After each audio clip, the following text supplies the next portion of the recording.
નમસ્કાર મિત્રો, સ્વાગત છે તમારું આપણા વિડીયોમાં। તો આજે આપણે વાત કરીશું બનાસકાંઠામાં આવેલા 3 એવા મોટા ડેમોની જળ સપાટીની વાત। મળતી માહિતી અનુસાર તારીખ 7/9/2025 અને સમય 2 વાગ્યે દાંતીવાડા ડેમની જળ સપાટીની વાત કરીએ તો 590.62 ફૂટ છે અને આવક 18,088 ક્યુસેક છે। જ્યારે વાત કરીએ જાવકની તો જાવક નીલ છે અને ડેમની ભયજનક સપાટી 604 ફૂટ સુધી છે। સીપુ ડેમની જળ સપાટીની વાત કરીએ તો 581.63 ફૂટ છે। આવકની વાત કરીએ તો 0 ક્યુસેક છે અને જાવક પણ નીલ છે અને ડેમની ભયજનક સપાટી 611 ફૂટ સુધી છે।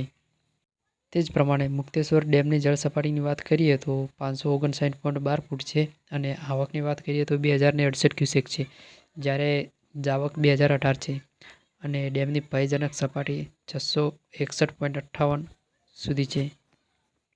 તો મિત્રો, ડેમને લગતા વિડીયો જોવા માટે અમારી ચેનલને સબસ્ક્રાઇબ કરી નાખજો, જેથી કરીને ડેમની અવારનવાર માહિતી તમને આપી શકીએ।